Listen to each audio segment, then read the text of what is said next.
En la tormenta es Jesucristo el Salvador.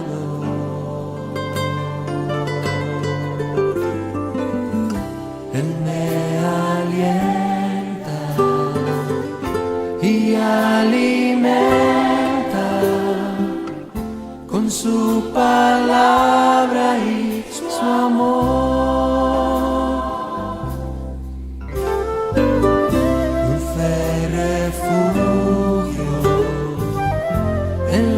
Tormenta es Jesucristo el Salvador.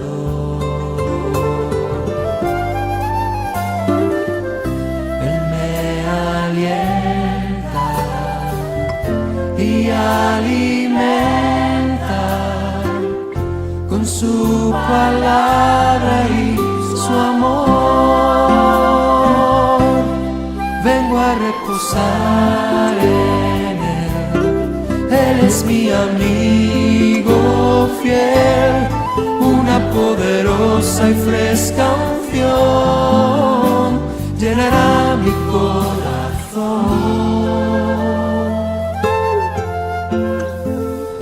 Dulce refugio en la tormenta es Jesucristo el Salvador.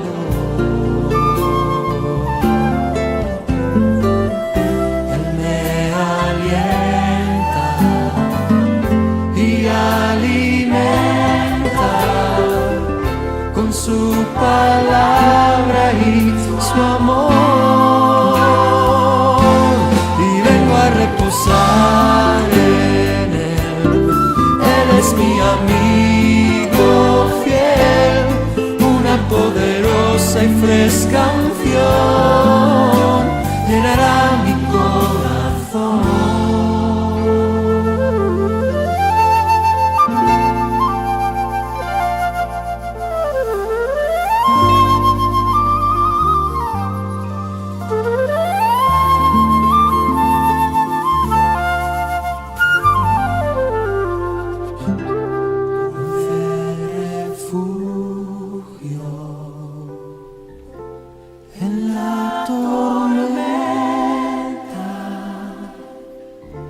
Es Jesucristo el Salvador.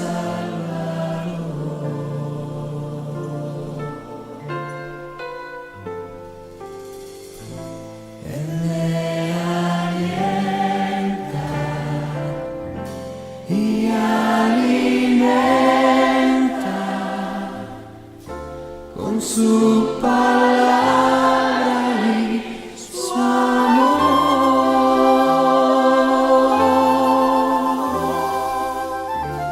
Con su palabra y su amor.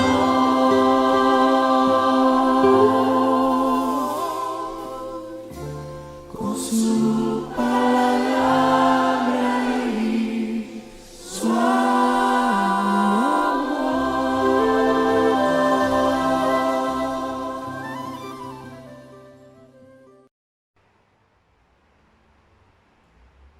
Buenos días, hermanos, que Dios les bendiga.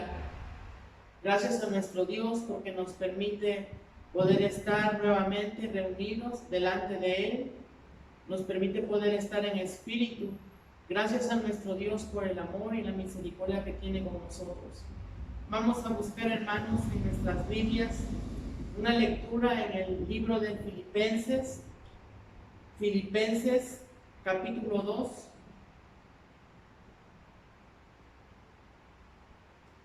Buscamos Filipenses capítulo 2 y le vamos a dar lectura a los versículos del 1 al 11. La palabra de nuestro Dios nos dice: por tanto, si hay alguna consolación en Cristo, si algún consuelo de amor, si alguna comunión del Espíritu, si algún afecto entrañable, si alguna misericordia, completad mi gozo, sintiendo lo mismo, teniendo el mismo amor, unánimes, siendo una misma cosa.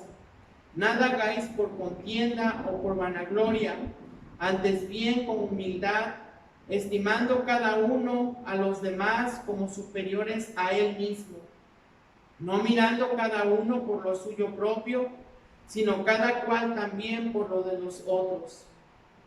Haya pues en vosotros este sentir que hubo también en Cristo Jesús, el cual, siendo en forma de Dios, no estimó el ser igual a Dios como cosa a que aferrarse, sino que se despojó a sí mismo, tomando forma de siervo, hecho semejante a los hombres, y estando en la condición de hombre, se humilló a sí mismo, haciéndose obediente hasta la muerte y muerte de cruz, por lo cual Dios también le exaltó hasta lo sumo y le dio un nombre que es sobre todo nombre, para que en el nombre de Jesús se doble toda rodilla de los que están en los cielos y en la tierra y debajo de la tierra, y toda lengua confiese que Jesucristo es el Señor, para gloria de Dios Padre. Amén. Vamos a inclinar nuestros rostros, hermanos, para pedirle dirección a nuestro Dios. Señor, venimos, Padre, delante de ti y te pedimos, Señor, que seas tú, Padre, quien nos dirija en esta hora, que seas tú, Señor, por medio de nuestro hermano que nos va a compartir de tu palabra, Señor. Te pedimos, Padre, que estén nuestros corazones y nuestras mentes atentas, Señor, a tu palabra, Padre. Y, Señor, te pedimos que nos des sabiduría, que nos des entendimiento para poder entenderla y comprenderla, Señor, para poderla compartir, Padre. Gracias, Señor, por tu amor, gracias por tu misericordia, Padre. Te pedimos, Señor, que seas tú con cada uno, Padre, de mis hermanos en esta hora. Que tú bendigas nuestras vidas, Señor, que bendigas la vida de cada uno de mis hermanos donde se encuentren, Padre. Gracias, Señor, porque eres bueno, Padre, porque eres misericordioso, Padre. Gracias, Padre, por tu palabra, gracias por tu alimento, porque nos permites poder estar delante de ti, Señor. Gracias, Padre, por todo lo que haces en nuestras vidas. Te lo pedimos todo en el nombre bendito de tu Hijo Jesucristo. Amén. Preparemos, hermanos, nuestros corazones para escuchar la palabra de nuestro Dios con nuestro hermano Sugel. Estemos atentos.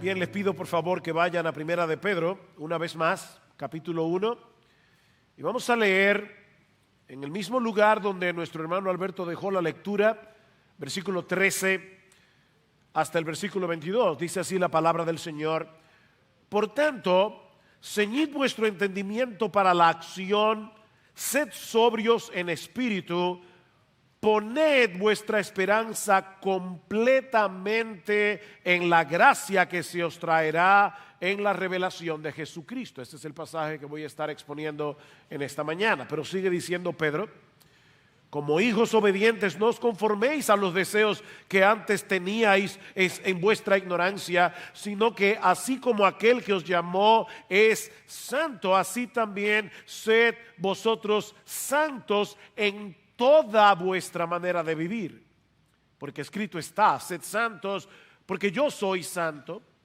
Y si invocáis como Padre a aquel que imparcialmente juzga según la obra de cada uno, conducíos en temor durante el tiempo de vuestra peregrinación, sabiendo que no fuisteis redimidos de vuestra vana manera de vivir, heredada de vuestros padres, con cosas perecederas como oro o plata, sino con sangre preciosa, como de un cordero sin tacha y sin mancha, la sangre de Cristo, porque Él estaba preparado desde antes de la fundación del mundo, pero se ha manifestado en estos últimos tiempos por amor a vosotros, que por medio de Él sois creyentes en Dios, que le resucitó de entre los muertos y le dio gloria. Miren para qué, para que vuestra fe y esperanza sean en Dios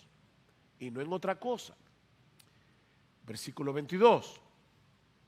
Puesto que en obediencia a la verdad habéis purificado vuestras almas para un amor sincero de hermanos, amaos unos a otros entrañablemente de corazón puro.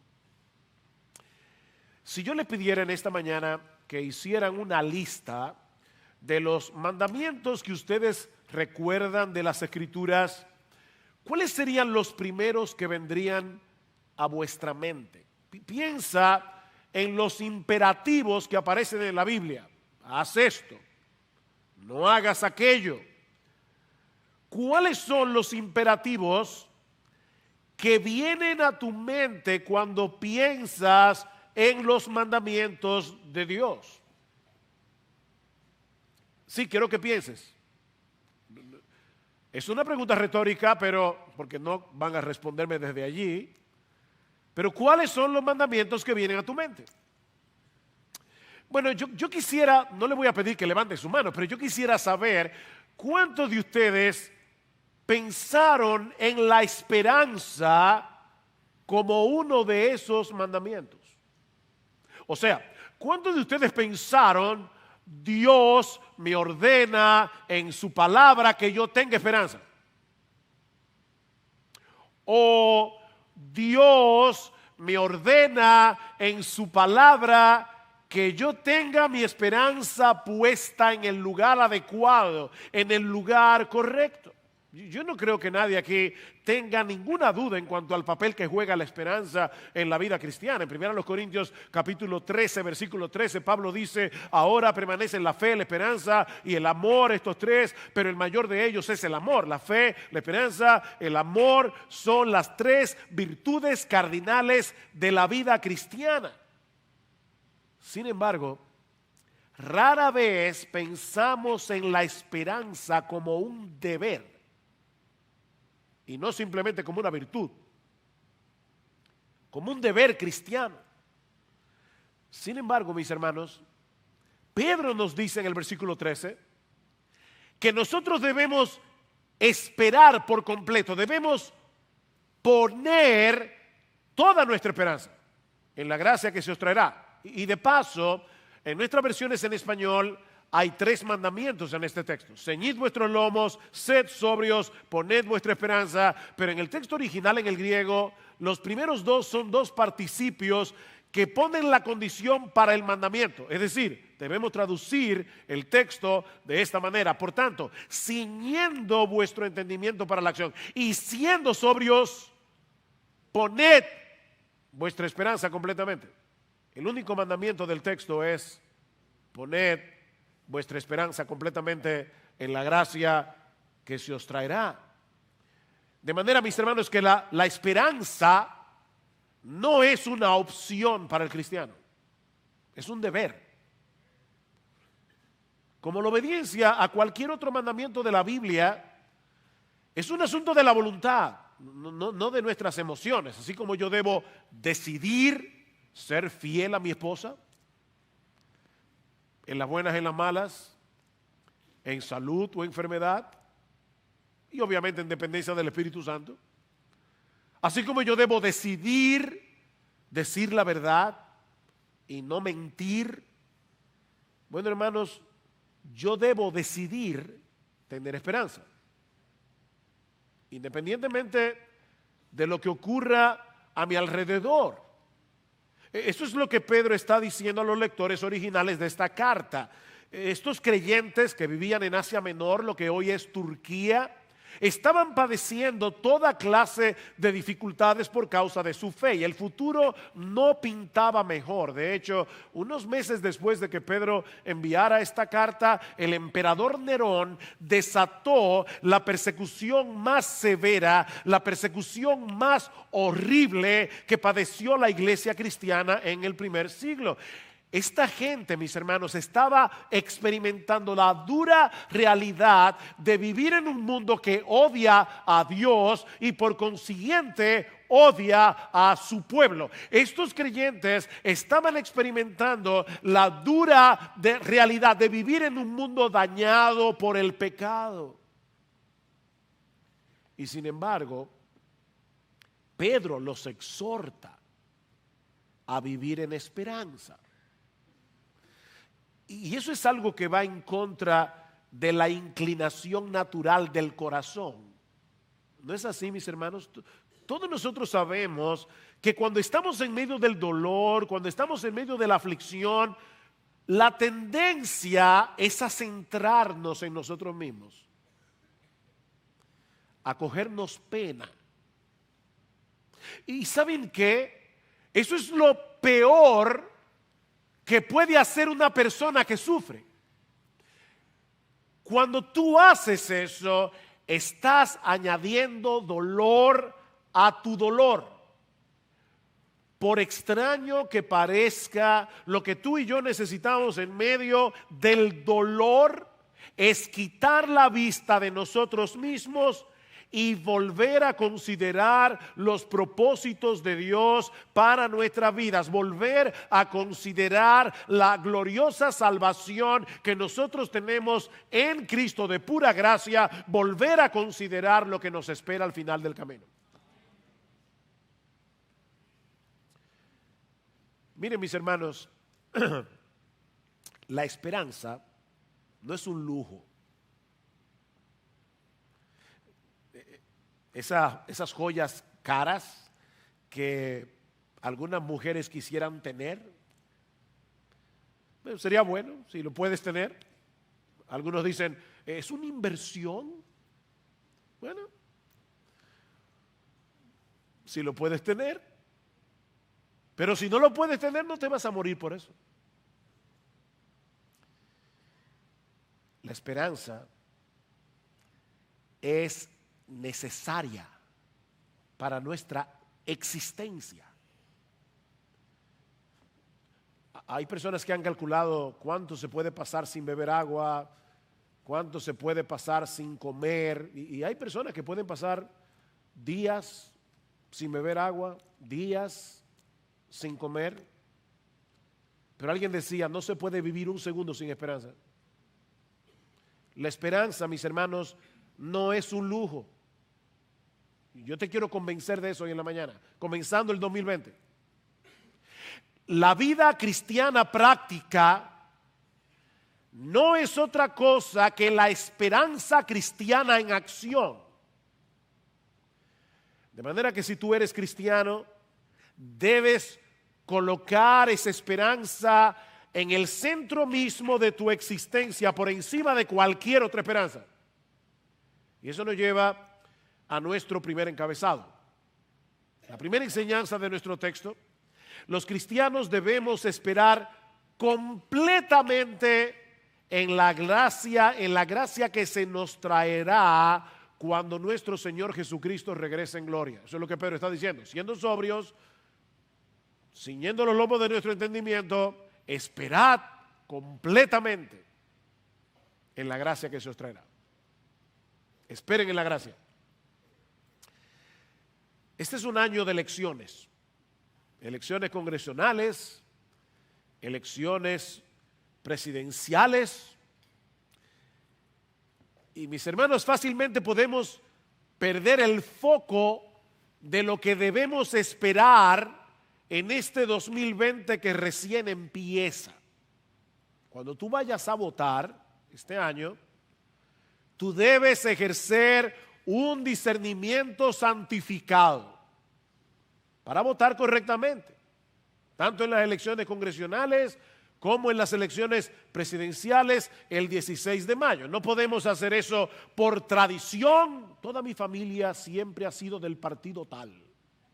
No hagas eso. No hagas eso. Investiga bien por quién tú estás votando. Los cristianos más que nadie no pueden votar por inclinaciones partidistas. Lo hemos dicho 1000 veces desde este púlpito. Se vota por valores, no por colores. Pero,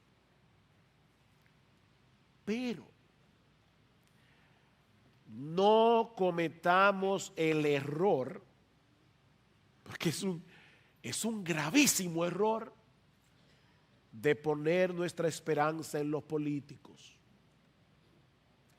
No cometas ese error, mi hermano, mi hermana. Mira, es indudable que algunos de los legisladores que se están postulando lo van a hacer mejor que otros, si salen electos. Es indudable que un presidente puede ser mejor que otro. Pero Dios nos advierte en su palabra que es maldito el hombre que confía en el hombre. Es maldito. Gane quien gane, va a ser un ser humano. Y óyeme, te va a decepcionar. Créemelo, no importa quién gane. Te va a decepcionar. Ahora, ¿saben qué, mis hermanos? Los políticos no son la única cosa en lo que erróneamente los hombres suelen poner su esperanza. Sobre todo cuando estamos pasando por momentos de dificultad. Fácilmente podemos poner nuestra esperanza en algo o en alguien que venga en nuestra ayuda. Si yo tuviera un mejor salario, si tuviera una mejor salud, si tuviera una persona que me ame. Y cuando hacemos eso, estamos convirtiendo esa cosa o esa persona en un ídolo. Lo estamos convirtiendo en un salvador funcional. Sí, Cristo es nuestro Señor y Salvador, pero funcionalmente, eso que tú estás, si en este 2020, por lo menos yo termino comprometida en diciembre. Ya, mira. O sea que un novio es tu Salvador. Es por eso que Pedro nos ordena en este texto, o mejor dicho, el Espíritu Santo por medio de Pedro, que pongamos toda nuestra esperanza, toda, en la gracia que nos aguarda en el futuro. Y me llama mucho la atención el hecho de que Pedro lo ponga de esa manera. Él no dice simplemente esperen en la segunda venida de Cristo. No, él dice esperen en la gracia que se os traerá. Porque la vida cristiana es una vida de gracia de principio a fin. Todas las bendiciones espirituales y materiales que ahora recibimos de la mano de Dios son manifestaciones de su gracia, favores inmerecidos que Dios nos otorga por causa de Cristo. Y todo lo que viene por gracia. Lo que nos aguarda en el futuro viene por gracia.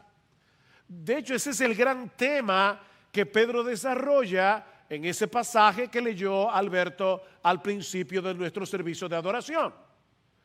Los indicativos que tenemos por la gracia de Dios. Y como yo sé que algunos ya pasaron por la escuela hace tiempo, recuerden que la bendición está ¿dónde? En la gramática. Bueno, el indicativo, el modo indicativo es un modo que tanto en español como en griego indica un hecho. El imperativo implica un mandamiento. Bueno, los primeros 12 versículos de Primera de Pedro no contienen imperativos, solo indicativos. Antes de decirnos haz esto, Dios quiere que tú sepas lo que Él ya hizo a tu favor. Los indicativos siempre vienen primero, los imperativos vienen después. Versículos 1 y 2, ya que fuimos elegidos por gracia.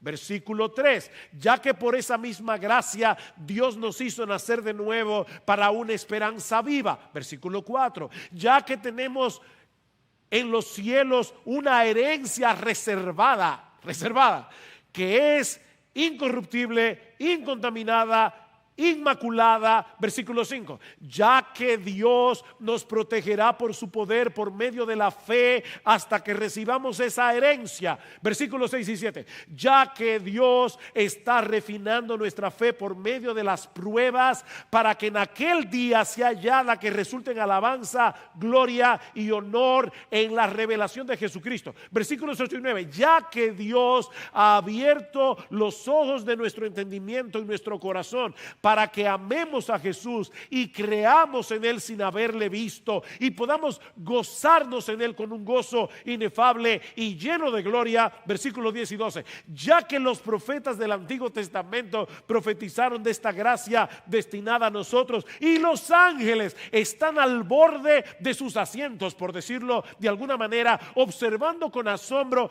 todo lo que está ocurriendo en el desarrollo de nuestra salvación. Por todo eso, poned vuestra esperanza completamente en la gracia que se os traerá. ¿Ven el punto?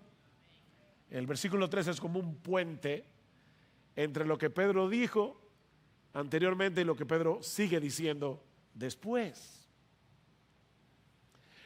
Todas esas bendiciones que ya disfrutamos en el presente por la pura gracia de Dios no se pueden comparar con lo que vamos a disfrutar cuando Cristo vuelva.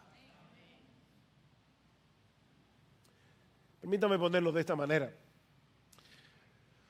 Los cristianos recibimos aquí ahora una abundante lluvia de gracia que nos empapa día tras día. Dice Juan 1:16 que de la plenitud de Jesús nosotros tomamos gracia sobre gracia, sobre gracia, sobre gracia. Así que todos los días tú y yo disfrutamos de una lluvia de gracias que nos empapa. Cuando Cristo vuelva será un diluvio de gracia. Porque en ese momento recibiremos la plenitud de nuestra herencia, pero no solo eso, y un cuerpo glorificado para poder disfrutarla. ¿A ustedes nunca les ha pasado que tienen un día tan bueno y tan feliz que al final le duele la cabeza? ¿De verdad? ¿No le ha pasado eso? Es que este cuerpo de muerte solo resiste cierto grado de felicidad. Nosotros no estamos preparados para el cielo. Así que Dios nos tiene reservada una herencia y un cuerpo glorificado para poder disfrutarla. Y todo eso va a pasar cuando Cristo vuelva. Mira, si alguna vez tú te has sentido sobrecogido por las bendiciones que el Señor ha derramado sobre tu vida, créeme, lo mejor está por venir. Lo mejor está por venir. Hablando de esa gloria que los creyentes disfrutarán en aquel día, dice el Señor Jesucristo en Mateo capítulo 13, versículo 43, dice que los justos resplandecerán como el sol en el reino de su Padre. ¿Te puedes imaginar eso? No lo puedes imaginar. Eso es imposible para nosotros en este cuerpo caído. No podemos imaginar eso. Mira, mi hermano, cuando Cristo vuelva será el día de nuestra coronación. Porque ese es el día en que nuestro Señor Jesucristo será revelado. ¿Vieron cómo Pedro lo planteó? En la revelación de Jesucristo, en el Apocalipsis, es la palabra literal en griego, en el Apocalipsis de Jesucristo. Él será revelado personal y públicamente como el Señor de gloria. Y nosotros seremos glorificados juntamente con Él. Así que lo más importante de la segunda venida no es lo que va a pasar contigo y conmigo, es lo que va a pasar con Jesús. Eso es lo más importante. Es por eso que Pedro dice que debemos esperar por completo en la gracia que se nos traerá en la revelación de Jesucristo. La palabra apocalipsis significa quitar el velo. Cuando Cristo vuelva, el velo que ahora cubre su gloria ante los ojos del mundo será removido y todos lo contemplarán como aquel que merece toda honra, toda gloria, todo honor, toda adoración.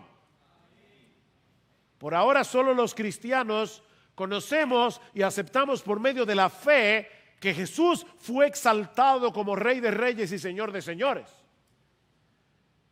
Pero en aquel día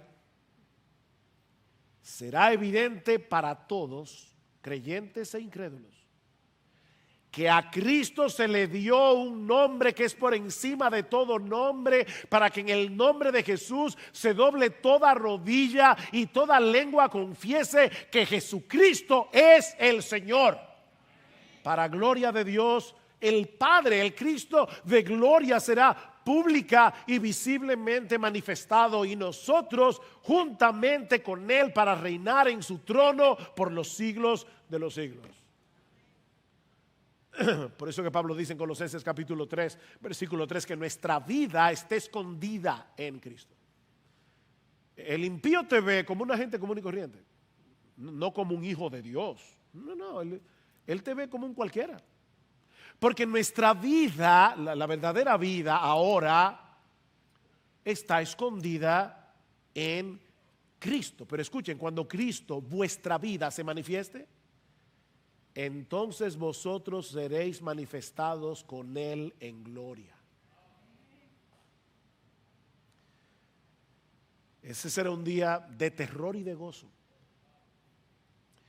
Terror para todos aquellos que rehusaron creer en Jesús.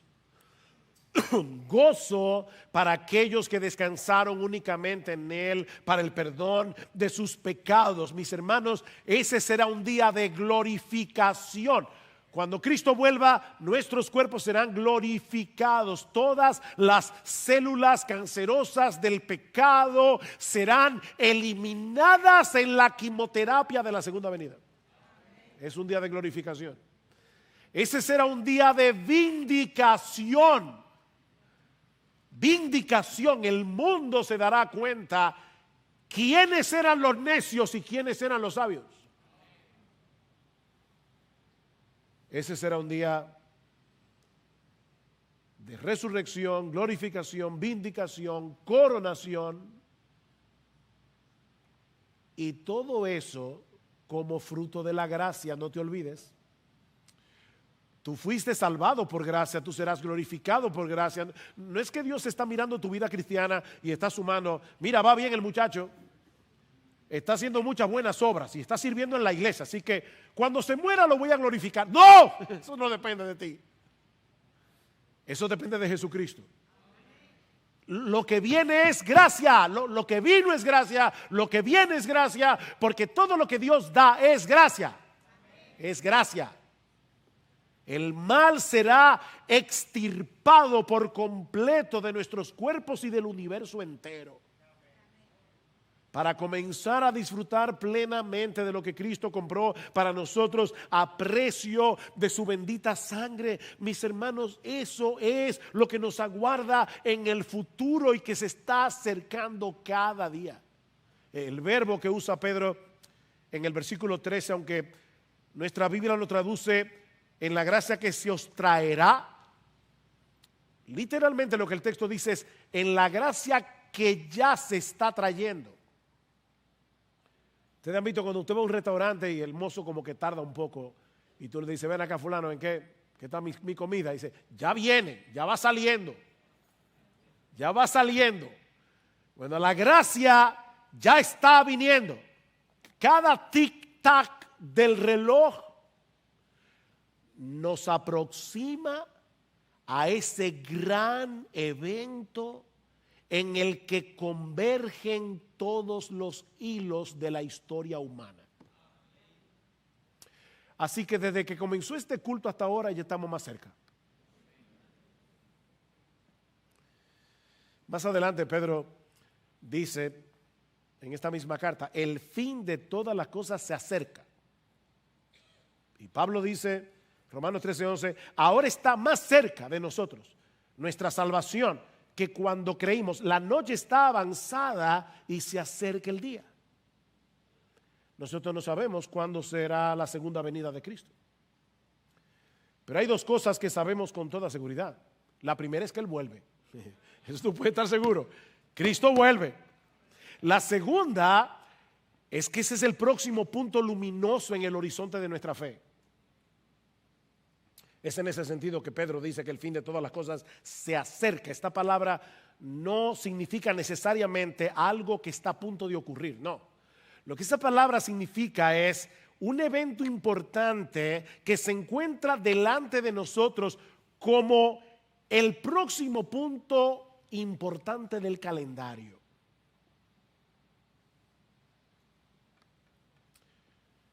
Miren, hay algunas personas aquí que yo sé que se van a casar este año o tienen planes. Ustedes pueden estar seguros. Puede ser a principio de año, puede ser a mediados de año, puede ser a final de año. Ese evento está en el calendario y casi opaca todo lo demás, porque es un evento importante. Bueno, mis hermanos, el próximo evento es que Cristo vuelve. Hace unos años leí una ilustración que me ayudó mucho a entender este concepto. Si alguna vez tú tienes que manejar por una de las carreteras interestatales de Arizona cerca del Gran Cañón, te vas a encontrar con dos letreros que señalan la distancia. Uno de un pueblito llamado Williams que queda a 43 kilómetros, bien cerca, y Los Ángeles en California que está a 734 kilómetros. Tú vas manejando y dices, Williams, ya está ahí. Los Ángeles, 700 y pico de kilómetros. Bueno, seguramente en esa carretera interestatal no hay un letrero que anuncie el pueblito de Williams 700 años antes, porque no tiene importancia. Pero Los Ángeles, California, tiene tal importancia que se anuncia 700 kilómetros antes. Bueno, hermanos, de la misma manera, el Nuevo Testamento pone delante de nosotros la segunda venida de Cristo como el próximo gran evento en el plan redentor de Dios. Ese es el evento marcado en letras rojas en el calendario de Dios. Y ese es el que tú y yo debemos marcar con letras rojas en el calendario de nuestra fe. Cristo viene, mis hermanos, eso es tan real como que estamos hoy aquí en este servicio de adoración. Esa es la gran esperanza que energiza la vida cristiana en este mundo. ¿Saben una cosa, mis hermanos? Esperar en la gracia no nos hace pasivos. Esperar en la gracia nos convierte en personas increíblemente activas. De ahí los otros mandamientos que encontramos en el resto del capítulo que leímos hace un momento. Esperad en la gracia. En la gracia, es la gracia, yo no tengo que hacer nada. No, sed santos porque yo soy santo. Versículo 14 al 16. Vivid en temor reverente todo el tiempo de vuestra peregrinación. Versículos 17 al 21. Amaos unos a otros entrañablemente de corazón puro. Versículo 22 al 25. ¿Se dan cuenta? Si tú esperas en la gracia completamente, tú vas a ser santo, tú vas a luchar con el pecado, tú vas a cultivar las virtudes que te hacen cada vez más semejante a nuestro Señor Jesucristo. Si tú esperas en la gracia, tú vas a vivir en un temor reverente delante de la presencia de Dios, no importa lo que estés haciendo. Si tú esperas en la gracia, tú vas a amar a tus hermanos en la fe, entrañablemente. Miren, mis hermanos, hoy sí que ese reloj y yo tenemos problemas. Vivir tratando de ganar el favor de Dios a través de nuestras buenas obras nos convierte en personas egocéntricas e inseguras. Pues tú nunca sabes cuántas buenas obras tú has hecho como para que Dios esté bien contigo. Así que tú estás afanado haciendo buenas obras por una motivación incorrecta. Cuando hacemos eso es como que redireccionamos las cosas porque no estamos haciendo bien para el bien del otro, sino para que Dios nos reembolse. Señor, mira, yo estoy esperando el reembolso. Yo hice esto, hice esto, hice esto. No es que es por gracia. No esperes reembolso.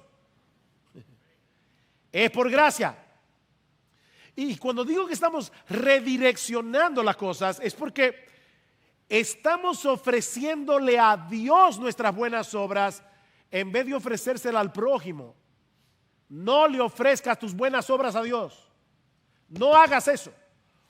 Ofrécelas al prójimo. El evangelio de la salvación por gracia pone cada cosa en la dirección correcta porque nos lleva a recibir por fe la obra de Dios. O sea, en vez de estar haciendo nosotros buenas obras para dársela a Dios, estamos recibiendo de Él su obra. ¿Ven el punto? Y la recibimos por la fe. Y el recibir por la fe la obra de Dios en Cristo nos hace instrumento de buenas obras para servir al prójimo. Las buenas obras son para el otro, no para Dios. Son para el prójimo. Dios te está usando para hacerle bien a otro a través de ti. Después de que Él ya te hizo todo el bien que te iba a hacer por gracia en Cristo, por medio de la fe. Así que los cristianos no le presentamos nuestras buenas obras a Dios, sino que aceptamos la suya por fe. Recuerda eso.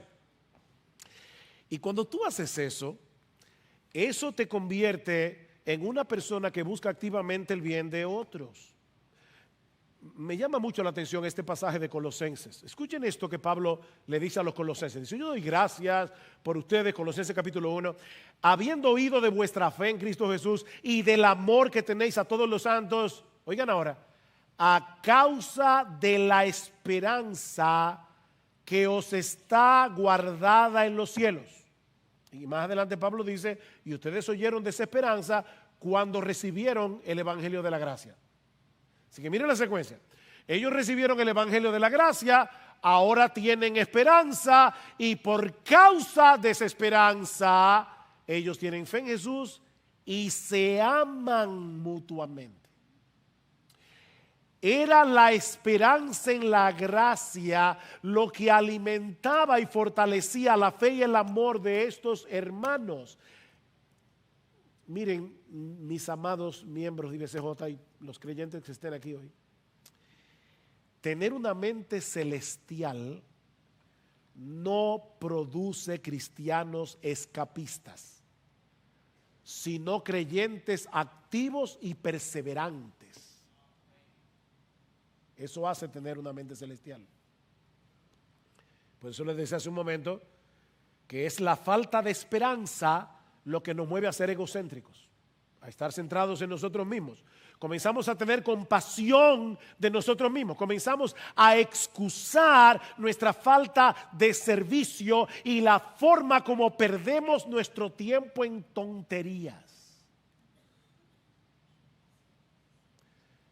Pero el hecho de saber que las aflicciones del tiempo presente no son comparables con la gloria venidera que en nosotros ha de manifestarse, nos libra de la autocompasión. Ven, si tú tienes la gloria venidera, no es comparable, ¿por qué tú te compadeces de ti mismo? ¡Ay de mí! No, eso nos libra de la autocompasión y nos motiva alegremente a servir a Dios sirviendo a nuestros hermanos en la fe. De hecho, eso fue lo que sucedió con los creyentes a quienes se les escribió la carta a los hebreos. El autor les dice en Hebreos capítulo 10, versículo 34, porque de los presos también os compadecisteis y el despojo de vuestros bienes sufristeis con gozo. ¿Cómo? Se compadecieron de los presos, sufrieron el despojo de sus bienes con gozo. ¿Cómo se hace eso? Sabiendo que tenéis en vosotros una mejor y perdurable herencia en los cielos. ¿Ven otra vez? la esperanza produce amor. John Piper, comentando acerca de este texto, dice: fue la esperanza lo que los llevó a amar. O para ponerlo de otro modo, fue su mente celestial lo que quebrantó el poder del amor mundano por muebles, casas y seguridad, porque lo perdieron, y que libertó a estos creyentes de manera que arriesgaran sus vidas en amor. Y ahora escuchen, la mente celestial no obstaculiza el amor. Cuando las personas religiosas no aman, no es porque están enamoradas del cielo, sino porque todavía están enamoradas del mundo, dice Piper.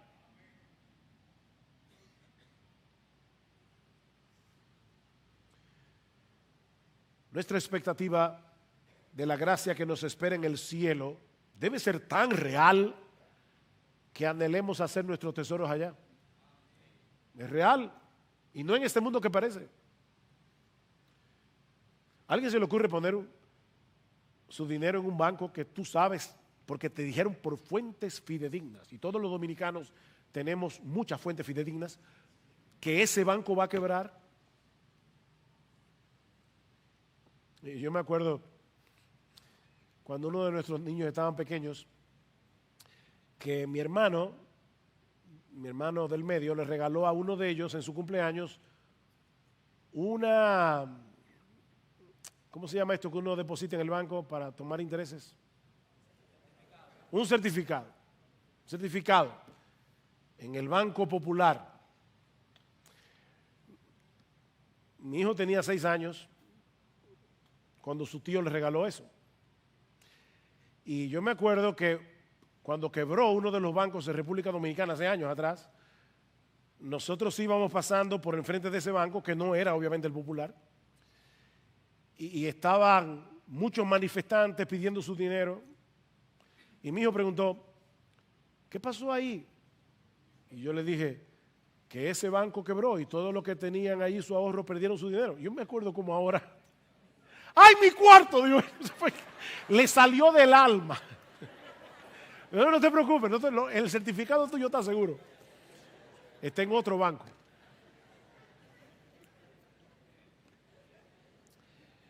Mira, no ponga tu dinero en este banco. Este banco va a quebrar. Este banco va a quebrar. Seguro que va a quebrar.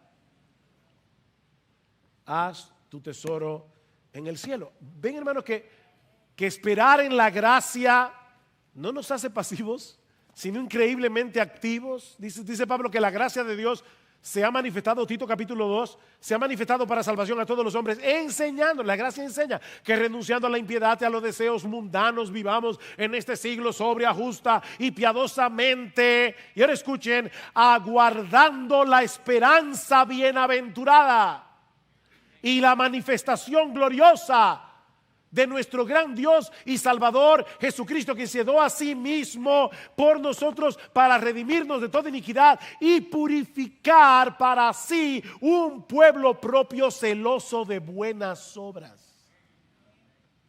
Aguardar la esperanza bienaventurada nos hace celosos en buenas obras. Así que, mi hermano, espera cada día en las bendiciones que Dios te da continuamente por gracia, y espera en el diluvio que viene en camino cuando Jesús regrese en gloria.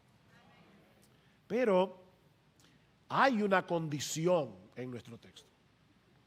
Y ahí están los dos participios del versículo 13. Por tanto, ciñendo vuestro entendimiento para la acción y siendo sobrios, poned vuestra esperanza completamente en la gracia. Hay dos condiciones aquí para que tú puedas hacer lo que el texto te ordena hacer. Lo primero es ceñir los lomos del entendimiento. Ahora, eso es una figura rara para nosotros, pero no para los lectores originales de Pedro. En aquellos días, recuerden que los hombres usaban una túnica larga que dejaban suelta cuando ellos estaban en el mercado, conversando con los amigos, pero cuando ellos iban a trabajar o cuando iban a la guerra, ellos tenían que tomar la falda de la túnica, correrla como si fuera un pantalón y amarrarla con una correa. Usted no puede correr, no puede pelear, no puede trabajar con una falda enredándose en los pies. Las hermanas saben eso. Bueno, Pedro dice, hagan eso, pero con su mente, con su entendimiento. Para que ustedes puedan esperar completamente en la gracia, ustedes tienen que amarrar con una correa vuestro entendimiento, vuestros pensamientos. Así como esos hombres no podían dejar la falda suelta para hacer activamente, involucrarse activamente en algo, nosotros no podemos dejar que nuestros pensamientos divaguen de aquí para allá. No, debemos tener nuestros pensamientos enfocados. ¿Enfocados en qué? En la segunda venida de Cristo y en la gracia que se os traerá. Eso es lo que Pedro está diciendo. Y solo así vamos a poder estar preparados para la acción, para hacer la voluntad de Dios. ¿Cuál es la correa que amarra los pensamientos? La verdad de Dios revelada en su palabra. La verdad de Dios. Noten lo que dice el versículo 14. Como hijos obedientes, no os conforméis a los deseos que antes teníais, ¿en qué? En vuestra ignorancia. En vuestra ignorancia. ¿Por qué los impíos viven como viven? Porque ignoran la verdad de Dios. Ellos no tienen un pensamiento claro. Ellos creen que esta vida es todo lo que hay. Y por lo tanto ponen todos sus huevos en esta canasta. ¿Por qué? Porque son ignorantes. Y Pedro está diciendo, ya ustedes no son ignorantes. Porque tienen la verdad de Dios, tienen la verdad. Este libro es increíble, hermanos. Este libro es el libro de Dios. Tú no estás en tu ignorancia. No sigas viviendo así, dice Pedro. Y Pablo es más claro en Efesios 6:14. Dice, estad pues firmes, ceñidos vuestros lomos con la verdad. Ahí Pablo lo dice claramente. ¿Cuál es el cinturón? La verdad. La verdad de Dios es la correa, es el cinturón que nos ata a lo que es real y no a las promesas ilusorias y pasajeras de este mundo. La verdad es lo que te va a librar de estar poniendo tu tiempo, energía y todos tus recursos en tonterías. Cuando yo era niño, yo era más tonto de lo que soy ahora. Yo me recuerdo, era muy tonto. Era muy inocente, por decirlo mejor. Y más bonito, ¿verdad? Y yo creía en los Reyes Magos. En los 3 Reyes Magos.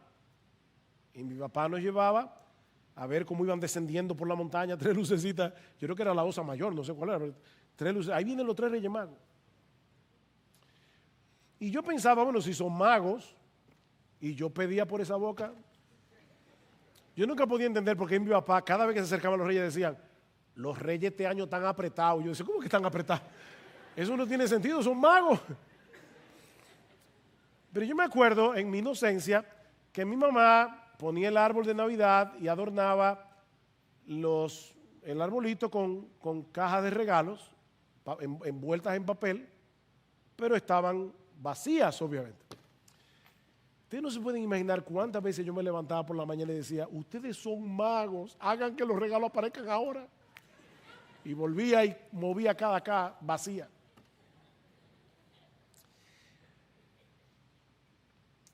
Mira, mi hermano, eso es lo que el mundo ofrece. Es un arbolito bonito, con luces, bolitas y muchas cajas de regalos. El único problema es que están vacías. Están vacías. Mis hermanos, no debemos permitir que nuestros pensamientos divaguen con un montón de cosas que no tienen valor eterno. Amarra tu mente con la verdad de Dios revelada en su palabra. Y sobre todo recuerda el evangelio de la gracia de Dios en Cristo, para que puedas poner toda tu esperanza en la gracia y no en tus buenas obras. Porque los cristianos también cometen ese error. Pero Pedro nos dice también que debemos ser sobrios. Amarra tus pensamientos con la verdad, pero sed sobrios. Y esta palabra señala obviamente una persona que está libre de embriaguez, libre de cualquier sustancia que pueda nublar tu juicio, que pueda entorpecer tu capacidad de razonar con objetividad. Positivamente, la palabra transmite la idea de tener una mente clara, estable, bien balanceada, una mente en su sano juicio. ¿Qué es lo que pasa cuando una persona toma demasiado alcohol? Que se comporta como un tonto, como un necio. Pero mis hermanos, no solo la embriaguez hace eso. Hay muchas otras cosas en las que nosotros perdemos nuestro tiempo que intoxican la mente. Son intoxicantes y nos quitan el apetito por la palabra y producen en nosotros una especie de entumecimiento espiritual que nos paraliza. El autor de la carta a los Hebreos nos advierte contra el engaño del pecado. Y en Hebreos 12 dice: el pecado que fácilmente se nos enreda para que no corramos bien. Pero Pablo en 1 Corintios 12 nos dice que también hay cosas legítimas que no deben controlarnos. Son legítimas, pero dice Pablo, no todo edifica, aunque sea legítimo. Nada debe controlarnos. Y no olviden la condición en que se encontraban los hermanos que recibieron esta carta. Ellos estaban atravesando por circunstancias muy difíciles, pero Pedro les está diciendo: mis hermanos amados, la respuesta no es tratar de escapar por medio de las drogas o por medio del alcohol o por medio del entretenimiento excesivo. No entontezcan sus mentes con un exceso de placeres y de diversión. Todo lo contrario, es en ese momento cuando debemos mantener sobriedad mental, viendo las cosas como son, a la luz de la esperanza que nos aguarda en Cristo. Así que lo que vamos a necesitar para traer paz y tranquilidad a nuestras almas durante el 2020, venga lo que venga, y a lo largo de toda nuestra vida, no es una mente obtusa e intoxicada, es una mente en su sano juicio, que se enfoque en la esperanza de la gracia que nos aguarda al final del camino. Cristo viene, mis hermanos. Cristo viene en las nubes del cielo con poder y gran gloria, y nosotros estaremos a su diestra disfrutando de su presencia y de su gracia por los siglos de los siglos. Aférrate a esa verdad de las Escrituras, amárrala a tu mente y a tu corazón cada día. Espera por completo en esa gracia que se nos traerá cuando el Señor Jesucristo vuelva por nosotros, para no separarnos de Él nunca más.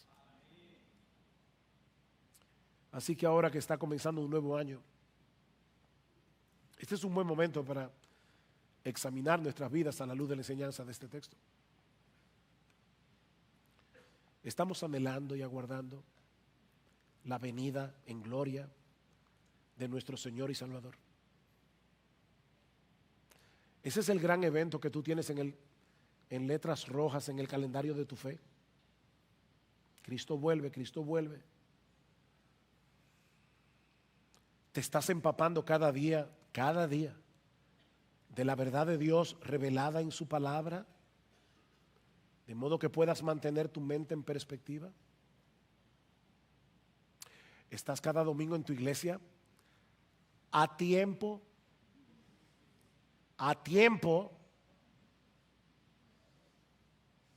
para ser alimentado por la palabra predicada. Este miércoles, en el culto de oración decíamos, ¿qué es primordial?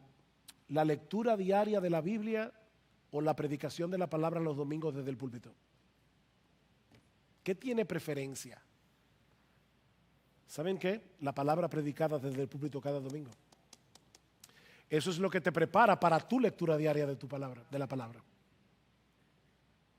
Te estás empapando, vienes a la iglesia cada domingo, a menos que una causa justa te lo impida. Y hay causas justas, decíamos este domingo pasado. Y te preparaste desde el sábado para estar a tiempo aquí. Es increíble que Dios haga una cita con nosotros y nos dice, pongan la hora. Y yo voy a estar ahí. Nos estamos preparando para venir, Señor. Yo necesito tu palabra para no dejarme seducir por las cosas pasajeras que este mundo ofrece, para poder alimentar mi esperanza. Tomando en cuenta que somos extranjeros y peregrinos en este mundo, estamos invirtiendo demasiado tiempo, energía, recursos en cosas que perecen y que no vamos a retener con nosotros para siempre. Por la forma como usamos todas esas cosas, nuestro tiempo, nuestra energía, nuestros recursos, ¿se puede decir de nosotros que estamos esperando por completo en la gracia que se nos traerá cuando Cristo vuelva? ¿O damos la impresión de que estamos muy cómodos y asentados en este mundo, tratando de disfrutar todo lo que podamos de esta vida presente, como si no hubiera nada más glorioso ni nada más placentero que esperar que lo que nosotros tenemos aquí ahora? ¿Estás luchando contra el pecado que mora en nosotros? No por temor al castigo de Dios, no. Recuerda que es por gracia. Sino más bien amparado en el perdón que ya hemos recibido de pura gracia en Cristo por medio de la fe. ¿Estás amando y sirviendo a tus hermanos con un corazón sincero, con un amor entrañable, sabiendo que somos hijos del mismo Padre, que somos hermanos de sangre, por la sangre de Jesús, y que compartimos la misma herencia en los cielos? ¿Estás amparándote por fe en el evangelio de la gracia de Dios en Cristo? De manera que en vez de tratar de impresionar a Dios con tus buenas obras, estás disfrutando de todas las bendiciones que ya son tuyas por la obra de Cristo a tu favor. Recuerda que es la gracia la que nos hace activos en buenas obras y no el falso evangelio de la salvación por obras. Lo que nos hace activos en buenas obras es el evangelio de la gracia, no el falso evangelio de las obras.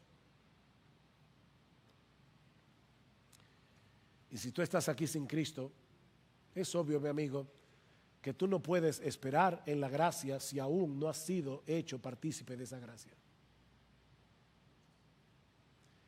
No trates de alcanzar el favor de Dios a través de tu desempeño, de tus buenas obras, de tu esfuerzo en obedecer los mandamientos. Acepta por la fe el regalo que Dios nos ofrece en Cristo, y entonces podrás apropiarte de la bendita esperanza en la gracia venidera de la que Pedro nos habla en este texto. Para concluir, y usando las palabras de Pablo en Romanos 15:13, es nuestra oración al Señor por esta iglesia, por cada creyente aquí, y no solo en este año, para el resto de nuestros días de este lado de la eternidad, que el Dios de esperanza os llene de todo gozo y paz en el creer, para que abundéis en esperanza por el poder del Espíritu Santo.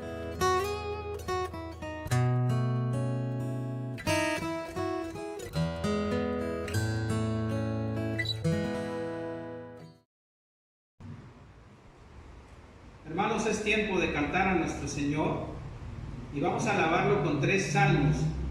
El Salmo 19 de la página 118, el Salmo 46 de la página 128 y el Salmo 104 de la página 141.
Salmo 46 de la página 128.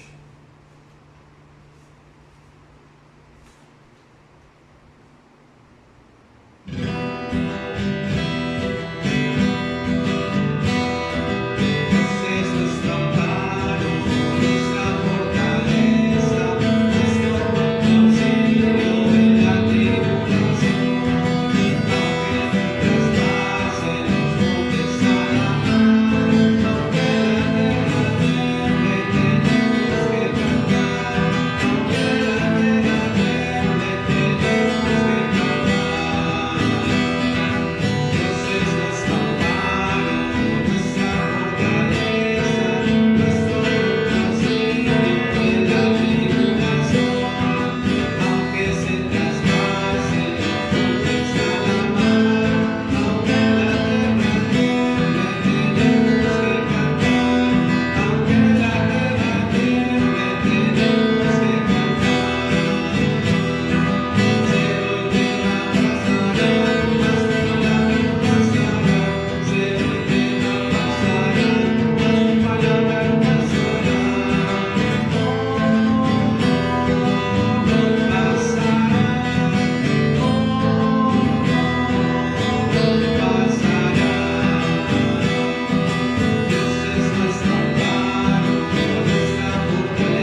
24 de la página 141, hermanos.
Gloria a Cristo, hermanos. Gloria al Señor. Vamos a terminar nuestra reunión, hermanos. Les pido que busquen en el Evangelio de Mateo, en el capítulo 7.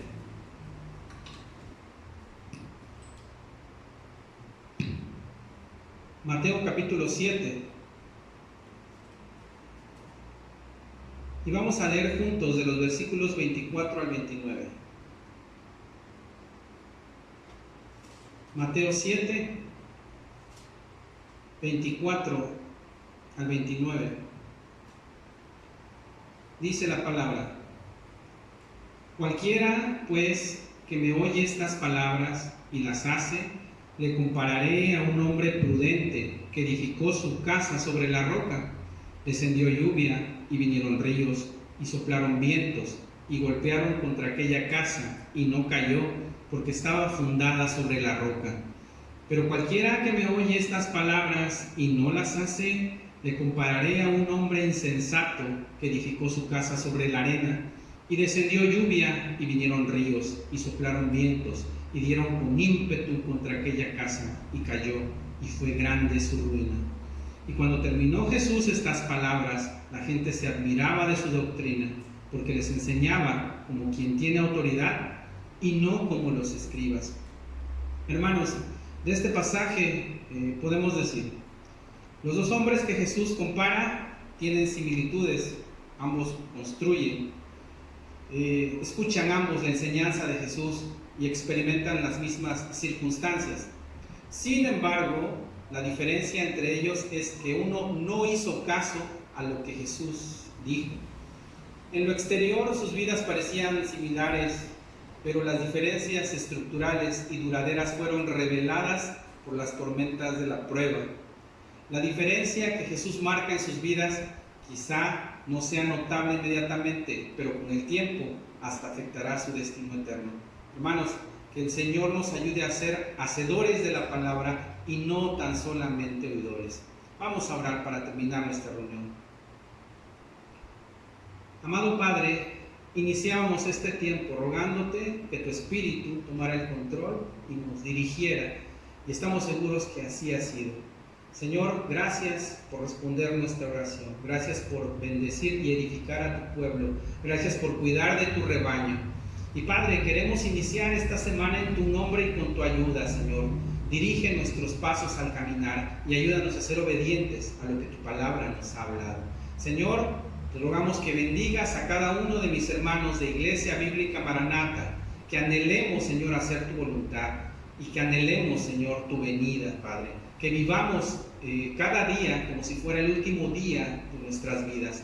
Señor, te rogamos que nos sigas dando gracia a nosotros, los líderes de la iglesia, para poder seguir ministrando la palabra que necesita tu pueblo, Señor. Guarda tu iglesia, Señor, en tus manos estamos. En el nombre de Cristo Jesús oramos. Amén. El Señor les bendiga, mis amados hermanos.